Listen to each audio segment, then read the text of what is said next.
Bunaqa narxga yangi qurilgan novostroykadan emas, eski do'nlidan ham menimcha uy topa olmasanglar kerak.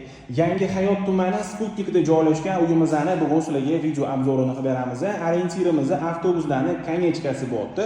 Uyimiz 12 qavatli novostroykani 5-qavatida joylashgan 3 xona 58 kvadrat metrdan iborat. Hozir sizlar bilan birgalikda uyimizning kiraverishidan boshlab planirovkasini ko'rib chiqamiz.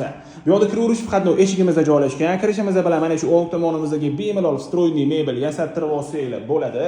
Uyimizda tayyor ta'mirlangan devorlarimizdagi emulsiya ishlatilgan. Kirishimiz bilan o'ng tomonimizda katta zalimizni ko'rishingiz mumkin. Bu zalimizni ikki qismga ajratib, bir qismini divanli zona, bir qismini bo'lsa stul zona qilib bemalol foydalansanglar bo'ladi. Uyimizda avtorskiy proyekt asosida ta'mirlangan. Xonalarimizda shunaqa chiroyli lyustralargacha o'rnatib qo'yilgan ekan. Gaz, svet, suv, kanalizatsiya, internet hamma kommunikatsiyalari bor. Ko'p yangi qurilgan novostroykalarning dokumenti chalaroq bo'ladi yoki oxirgacha bitmagan bo'ladi. Bu uyimizning hamma hujjatlari joyida, kadastri bor, sotish uchun tayyor qilib qo'yilgan. Uyimizga kirishimiz bilan to'g'rimizda bo'lsa, bu yerda общий sanuzelimizni ko'rishingiz mumkin. Sanuzelimizda kafellarning kombinatsiyasi planirovka qilingan ekan. Bu yerda bo'lsa oshxonamizda joylashgan. Mana shu oshxonamizning o'zida bemalol ovqat tayyorlab va ovqatlanib o'tiradigan joy qilib qo'ysanglar bo'ladi.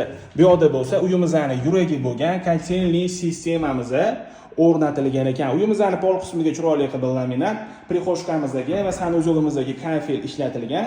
Uyimizning kafeli bor joylariga iliq pol o'rnatilgan, qolgan joylarida bo'lsa sifatli radiatorlarni ko'rishingiz mumkin.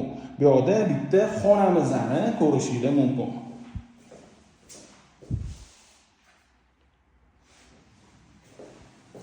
Uyimizda yashash uchun tayyor holatda bitta oila maza qilib yashasa bo'ladi. Bu yerda bo'lsa balkonimizni ko'rishingiz mumkin. Balkonimizni ham o'zingizlarning xohishingizga qarab mana shu joyimizdan devor qilib bitta oyna qo'yib yuborsanglar ham bo'ladi. Bu yerda ham bitta xonamizni ko'rishingiz mumkin. Bu xonamizni ham spalnya qilib bemalol foydalansanglar bo'ladi.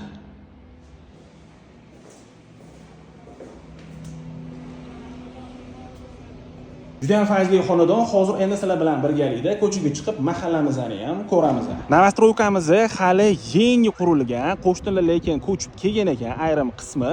Hozir aytib o'tganimdek, hamma hujjatlari joyida, kadastri bor, sotish uchun tayyor qilib qo'yilgan ekan.